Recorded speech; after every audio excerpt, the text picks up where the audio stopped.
I was drying a plate when she said it. It was an old ceramic one we'd picked out from a thrift store during our first spring together. Faded teal, a small chip on the rim. Like everything else in our home, it had a story. I'd just washed it for her, like I usually did after dinner. She hadn't offered to help, of course. She never did anymore.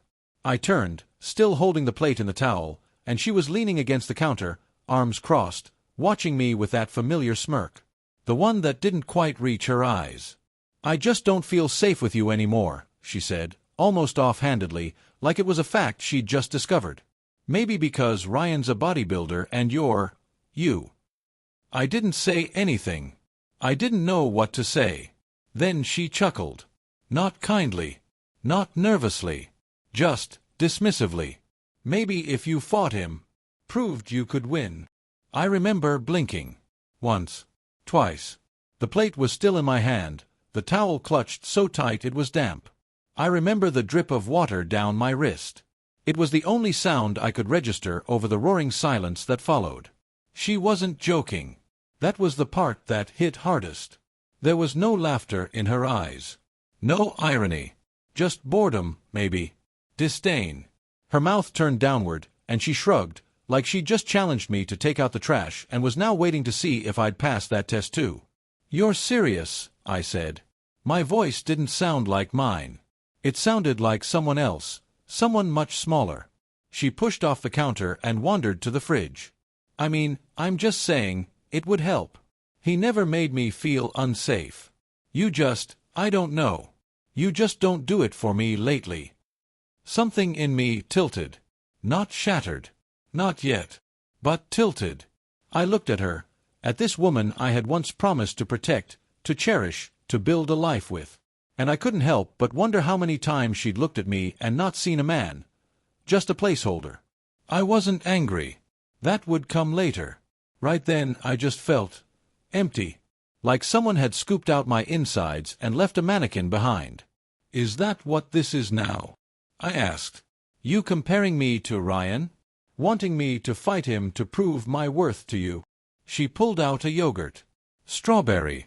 My favorite, the one she always said was too sweet. She peeled the foil and licked it clean. "I'm just being honest." Honest. Honest like the time she told me she felt claustrophobic when I hugged her too long. Honest like when she said she couldn't wear her wedding ring around her friends because it didn't match her aesthetic.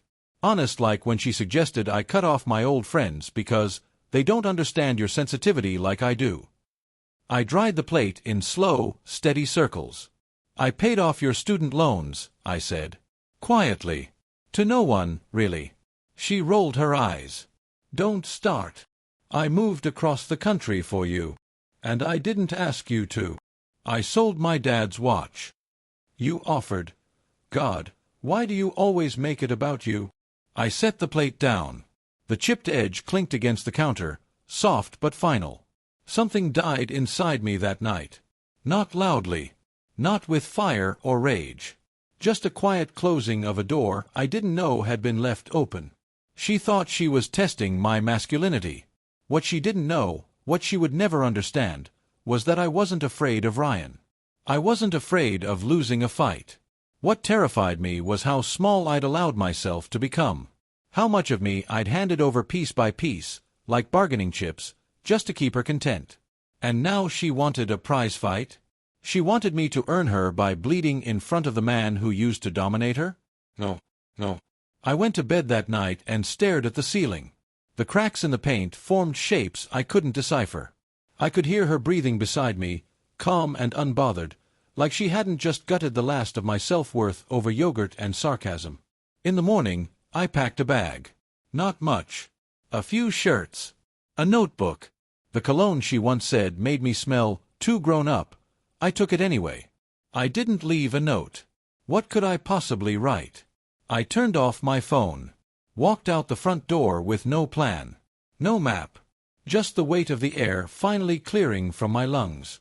Let her explain that. Let her spin that story. Let her feel the silence I had swallowed for years. And as I walked to the car, I felt the wedding ring on my finger, cold and tight. I slipped it off and held it in my palm for a moment. It felt heavier than it should. like a secret pressed into gold. I didn't throw it. I didn't leave it behind. Not yet. I needed to remember how it felt. I wasn't running. I was waking up. I was drawn to it. She talked about her ex, Ryan, within the first 10 minutes. She called him dangerous. She said she was a survivor.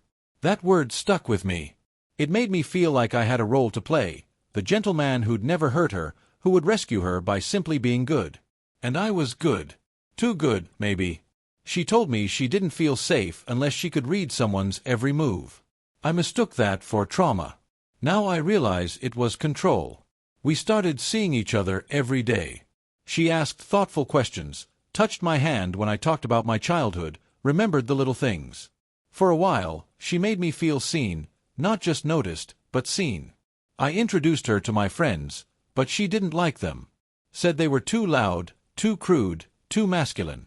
They're always performing, she'd say. I like you because you don't need to do that. So I stopped seeing them as much. She cried when I told her I loved her. Said no one had ever said it with such stillness before. Said I felt like home.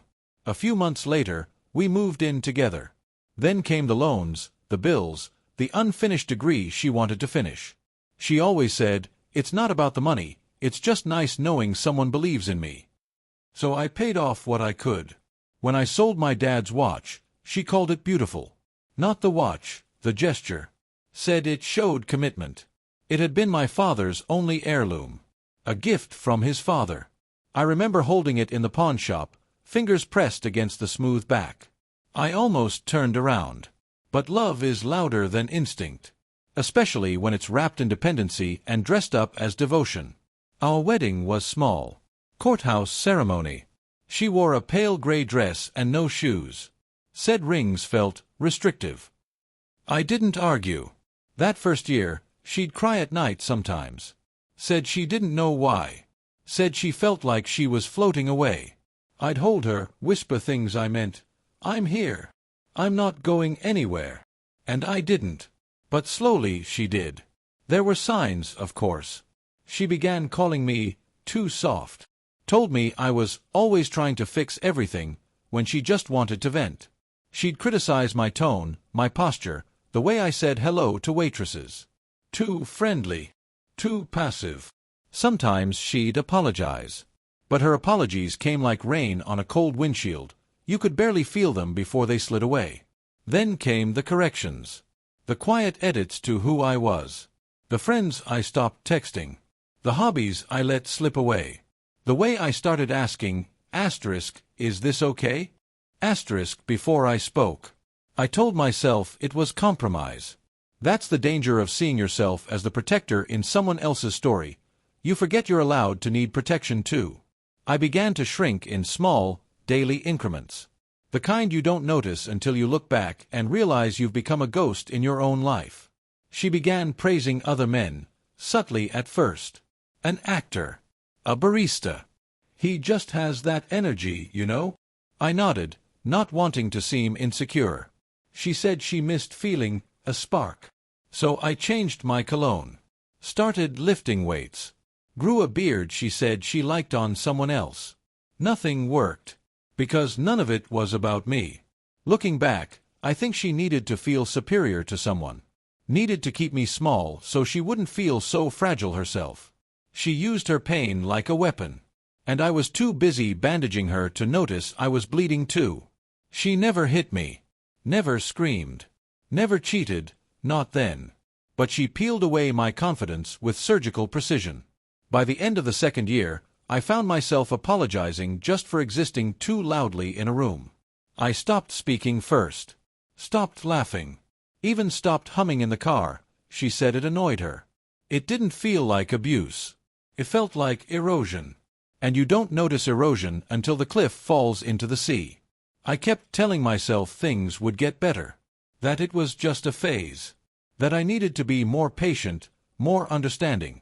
But there's a difference between patience and silence. And silence has a weight to it.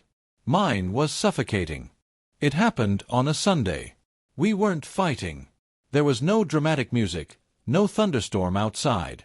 Just the quiet hum of a normal afternoon, the dishwasher running, the dull sound of her in the shower, and the sharp ping of her laptop waking up across the table. The screen lit up. I saw my own reflection in it before I saw the message. Subject: still thinking about that weekend. Ryan. I remember the exact shade of blue her email client used for unread messages. Pale. Innocent looking. I wasn't looking to snoop. I'd stopped being curious about her digital world a long time ago. But that subject line hit me like a cold slap. I stared at it for maybe 5 seconds, long enough to feel my heartbeat in my teeth. And then I clicked. There were no pictures. No explicit texts. It was worse than that. It was emotional nakedness. She had been writing to him for months. Sharing dreams. Regrets. Old memories dressed up as longing. She talked about me, not by name, but I recognized myself in every cutting word. He's so polite. So sensitive. It's exhausting sometimes. I miss how you used to grab me like you owned me. He'd never do that. He tries so hard to be gentle, it feels like he's apologizing just for being a man. I don't think I love him. I think he's an escape plan I mistook for a partner. That last line. It made my breath catch in my throat. I reread it. Then again. An escape plan. Like I had been some kind of emotional raft she used to float away from Ryan. And now she was paddling back. I didn't feel rage. Not yet. Just the overwhelming awareness that I had been sleepwalking through a performance, and the audience had already left. She came out of the shower not long after. Her hair wrapped in a towel. She kissed my cheek as she walked past me. I didn't move. I didn't breathe. I just stared at the screen. She didn't notice. She went into the bedroom, pulled on her usual faded hoodie, and curled up on the couch. She asked if I could make tea. I closed the laptop gently.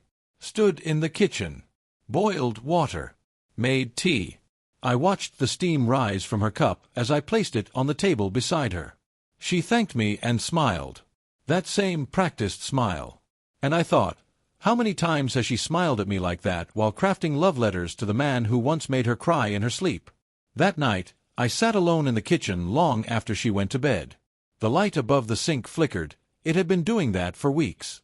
I kept forgetting to fix it. Or maybe I had stopped trying to fix anything at all. I spun my wedding ring on the table. Watched it circle, wobble, then fall flat. That sound, soft metal on wood, echoed louder than her words ever did. The clock on the wall ticked louder than usual. Each second stretched out like a lifetime. I thought about the night I gave her that ring. How her hands trembled as she slipped it on. She said it felt too real. I thought that meant she cared. Now I wondered if it meant she felt trapped. I didn't sleep. In the morning, I made breakfast like I always did. Toast. Eggs. A slice of avocado the way she liked it. Salted, with chili flakes. She barely looked up from her phone as she ate. That was the moment I realized she would never leave me. She didn't want out. She wanted power. Because as long as I stayed, as long as I kept trying, kept loving, kept begging for her to see me, she got to feel superior. Like she was still the one being chased. Like she was still the one deciding who was worthy of her. She didn't want a partner. She wanted a witness to her drama. Later that evening, we were standing in the kitchen again. That room had become a kind of stage for us. It always looked so perfect in photos, gleaming counters, neutral tones, matching mugs, but it was a tomb. She brought up Ryan. Said he'd texted her. Said he still respected our marriage. That he wouldn't reach out again. I nodded. Stared at the place on the counter where the ring had fallen the night before. Then, almost casually, she said it. If you really want me to feel safe again, prove it. I didn't ask what she meant. I already knew. Her voice was calm. Her eyes sharp. Maybe you should talk to him, she said. Man to man. I don't know. Maybe fight it out. Settle it once and for all. She bit into an apple. Juice dripped down her fingers. She wiped it carelessly on the sleeve of my hoodie, the one she always stole and never returned. It wasn't a request. It was an invitation to self-destruction. I looked at her then, really looked. Not the soft filter version I'd been clinging to. Not the woman from the bookstore or the woman crying in my arms during thunderstorms. I saw her clearly. And I realized, she was never mine. Not really. She was still trying to win a war she had with herself. I was just the collateral damage she dressed in kindness so she could keep pretending she was the wounded party. I excused myself. Went outside. Stood on the porch. It was raining. That fine, misty kind of rain that makes everything feel slow. I breathed in the cold air and felt the silence settle in my lungs like something sacred. That night, I began to plan. Not out of anger. Out of survival. I would disappear.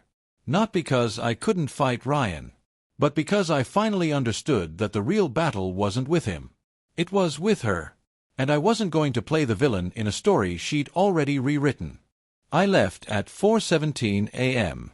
I remember the exact time because I watched the clock on the dashboard glow like a quiet witness in the dark. I didn't pack much, a duffel bag with 3 changes of clothes, a notebook, and a small bottle of cologne I hadn't worn in months. The one she said made me smell too serious. I took it anyway. I didn't want a destination. I wanted distance. I wanted quiet. I drove north. Past towns I couldn't name, through stretches of highway wrapped in fog and silence. Every few hours, I stopped at gas stations where the fluorescent lights hummed like old ghosts and the coffee tasted like wet cardboard. But it was warm, and I was alive. By the 3rd day, I stopped checking my phone. Then I powered it off. Then I buried it in the glove compartment like a dead thing. Somewhere along the foothills, I ran out of gas. There was a bait shop with a single light flickering in the front window and a dog tied up out back. The man inside looked like he'd stepped out of a Hemingway novel. Broad hands, weather-worn face, eyes like still water. His name was Mitch. He asked where I was headed. I told him the truth. Nowhere. He nodded, like he understood exactly what that meant. Got a room above the shop, he said. Not much, but it's quiet. You look like someone who needs quiet. That night, I lay on a mattress that smelled like cedar and mothballs. The room had no TV, no clock, no noise. Just a cracked mirror on the wall and a small window that looked out over the lake. For the first time in months, I slept without clenching my jaw. The days bled into each other in the way time does when there's nothing scheduled and no one waiting for you to come home. I worked odd jobs for Mitch, hauling crates, cleaning bait tanks, stacking firewood. He paid me in meals and silence. It was the best arrangement I'd had in years. I didn't talk about her. He didn't ask. Every morning, I sat by the lake with a notebook in my lap and wrote. Not poems. Not anything polished. Just the truth, raw, ugly, untethered. I wrote about the way she would cry and make me feel guilty for wanting to fix it. I wrote about the way she'd flinch when I brought up her lies, as if my pain was an attack. I wrote about how small I had become, how much of me I'd erased just to avoid her next cold silence. And I wrote about the plate. The chipped teal plate. The last plate I dried before everything fell apart. One day, I opened my duffel bag and sprayed the cologne she hated onto my wrist. Just a little. And I sat there, breathing it in, like reclaiming something I used to like about myself. That was the first shift. After that, I started running each morning before sunrise. My lungs burned. My knees ached. But the pain felt clean. It belonged to me. Later, I found a set of old weights behind the shop. Rusted and cobwebbed. I cleaned them off, started lifting. Slowly at first, then with rhythm. I wasn't trying to become Ryan. I didn't care about being impressive. I just wanted to feel strong again. Whole. Quietly dangerous. Not to others, but to the voice in my head that had learned to speak with her tone. Mitch started joining me some mornings. We didn't talk much. Just grunted between sets, nodded when we passed each other on the trail. One day he said, "You're starting to look like a man who believes his own story again." I didn't know how to answer, so I just nodded. The mirror in the room, it was warped in one corner, but clear enough. I'd glance at it each night after showering. For a while, I barely recognized the man staring back. My shoulders had curled inward, my eyes always cautious. But one night, maybe the 30th or the 40th, I looked and saw something different. Not confidence. Not pride. Stillness. Like a man standing in his own skin again. I realized I hadn't thought about Ryan in days. She, on the other hand, lingered in flashes, her voice calling from another room, the click of her nails on the counter, the way she used to twist the wedding ring around her finger when she was bored. But she no longer haunted me. And then, slowly, revenge started to take form. Not like a fire, not some grand, dramatic desire to destroy her. It came in the shape of clarity. I began gathering my thoughts. Planning, not out of rage, but precision. Not to ruin her, just to stop letting her define my story. I borrowed Mitch's satellite phone once a week. Called a lawyer 2 towns over. Sent copies of bank records. Pulled up documents I had stored in the cloud. Screenshots. Emails. Transactions. Turns out, she drained our joint account 2 days after I left. Told the bank I had abandoned her. Played the victim. It was so predictable. But this time, I wasn't helpless. I was watching. Quietly. The road had changed me. Not just the one I drove, the one inside. The one where I'd gotten lost for years trying to please someone who'd never wanted peace. The lake became my symbol. Still on the surface. Deep as hell underneath. Some mornings, I'd stare at my reflection in it, watching how the wind distorted my face into waves, then slowly settled again. That's how healing felt. Unsteady. But natural. 49 days.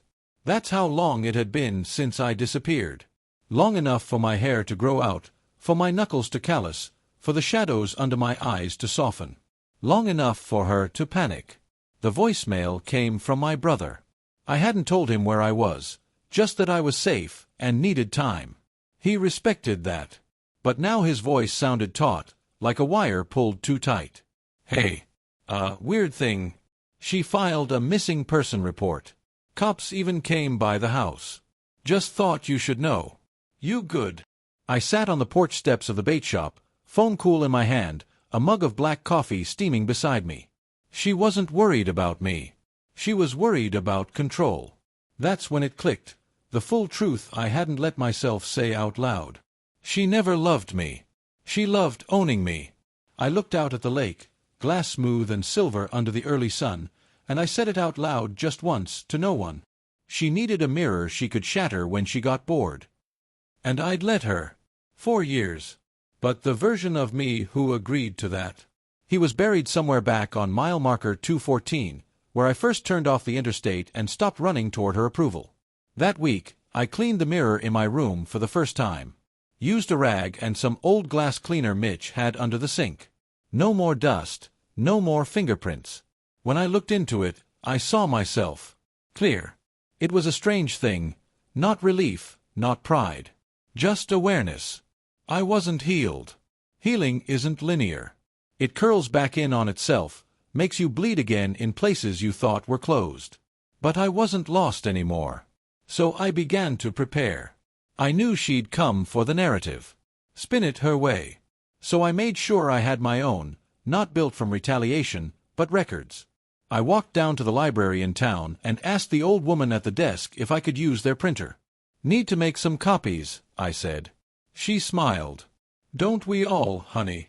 I printed bank statements, the withdrawals she made after reporting me missing. The PayPal receipts from payments she sent to Ryan, titled, "Thank you for last weekend." The messages she left in a shared Google Doc we used for bills, lines she thought I hadn't seen. I bet he's watching this, one said. I hope he feels this. I printed that too. Not out of anger, but out of preparation. Because this time, I wasn't going to show up empty-handed and hopeful. I was going to walk in knowing exactly who she was, and who I'd become without her. I contacted a divorce attorney in the next town over. Paid cash. Quiet. Clean. Professional. No courtroom drama. Just the truth on paper. When I told the lawyer I'd been gone almost 2 months, she raised an eyebrow. Were you hiding? I smiled. No. I was healing. She tilted her head, then nodded like she'd heard it before, but never from a man. I borrowed the satellite phone one last time and checked my email. She had sent 8 messages. Most were short. Desperate. Please. Just tell me you're alive. I miss you. This isn't like you. People are asking questions. But one stood out. It was a screenshot of a Facebook post she had made. My husband abandoned me. I'm scared. I just want him to come home. Please share this. Help me find him. With a photo of us, me holding her close, her smiling at the camera like she hadn't already gutted me with a sentence weeks earlier. The post had hundreds of comments. Sympathy. Outrage. Offers to help. She was winning the narrative. I closed the laptop and stared out the window. The trees outside were starting to shift toward autumn.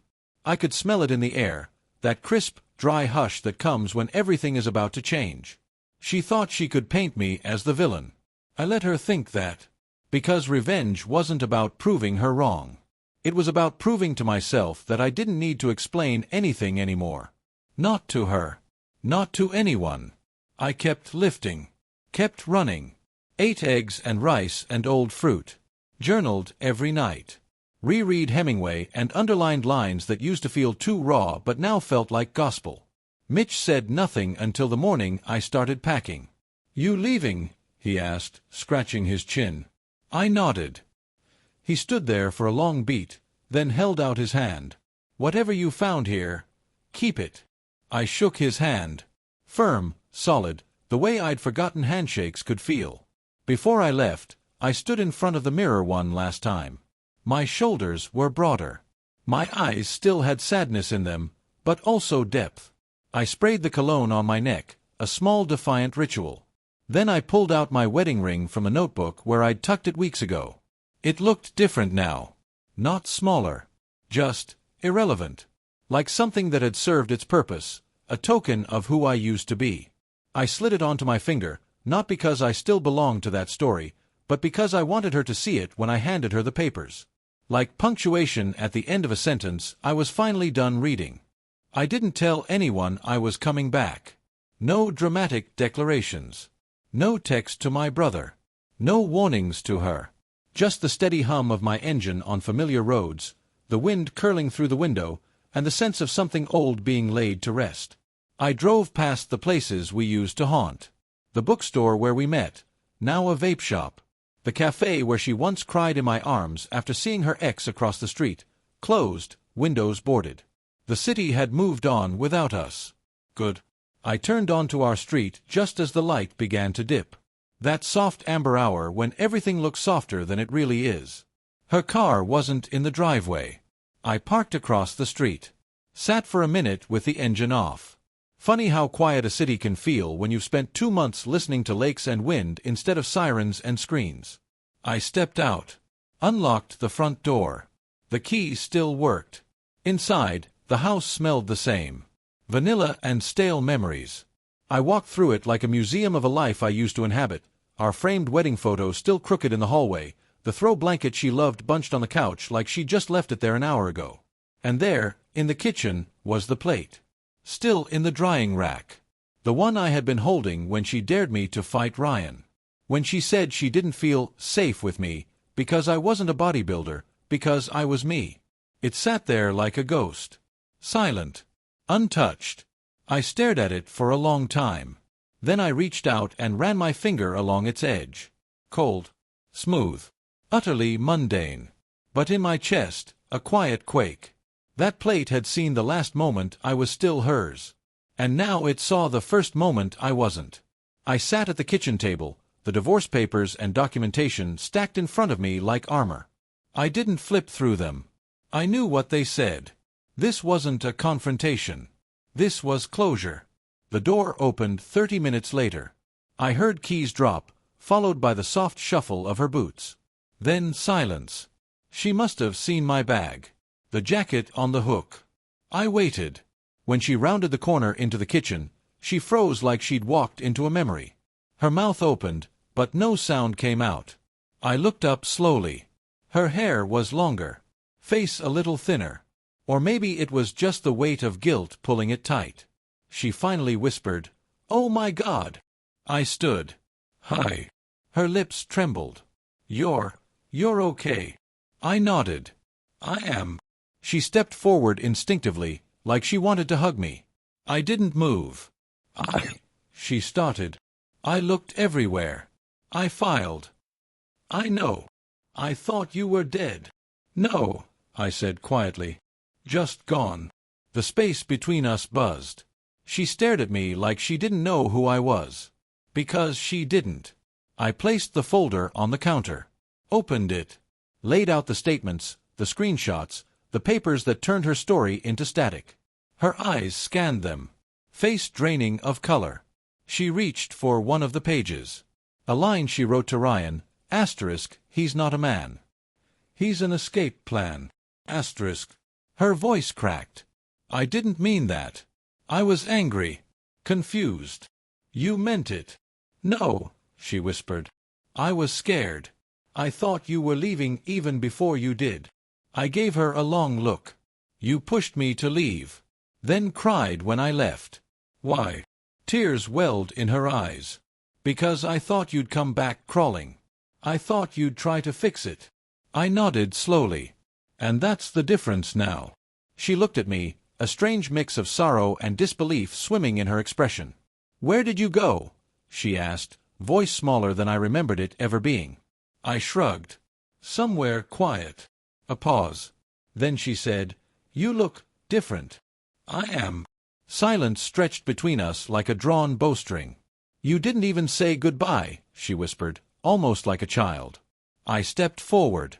Not threatening, just firm. You challenged me to a fight. You laughed in my face while holding my heart.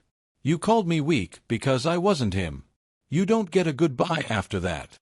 She crumbled a little, hands trembling. Her shoulders caved inward. Then she played her final card. The one I knew was coming. I didn't mean to hurt you. I believe you, I said softly. But you still did. I reached into my pocket and pulled out the ring. Cold metal. Familiar weight. I walked to the kitchen counter, the exact place where I once spun it in silence, watching it wobble on the marble like my own dignity. And I placed it there. No theatrics. No lecture. Just stillness. She stared at it like it might say something. I turned to leave. Please, she said. Can we talk more? I paused at the door. Looked back at her, standing in the home we built, surrounded by all the things she used to weaponize. I didn't disappear because I was afraid of Ryan, I said. I disappeared because I finally saw you for who you were. Tears fell freely down her cheeks. But I had no more left to offer her. Not comfort. Not anger. Just truth. I don't need to fight him, I added. I already fought the war. And I won. She didn't follow me out. Didn't beg. Maybe she knew it was over. Maybe, for once, she felt what I had felt all those nights alone beside her. I walked outside. The air was sharp and clean. My lungs filled with it like a man surfacing after drowning. I got in the car. Rolled the windows down. As I pulled away from that house, that street, that chapter, I felt something leave me, not bitterness, not grief. Just weight. And in its place, breath. And for the first time in years, I didn't miss the man I had been before her. Because the man driving away now, he was whole.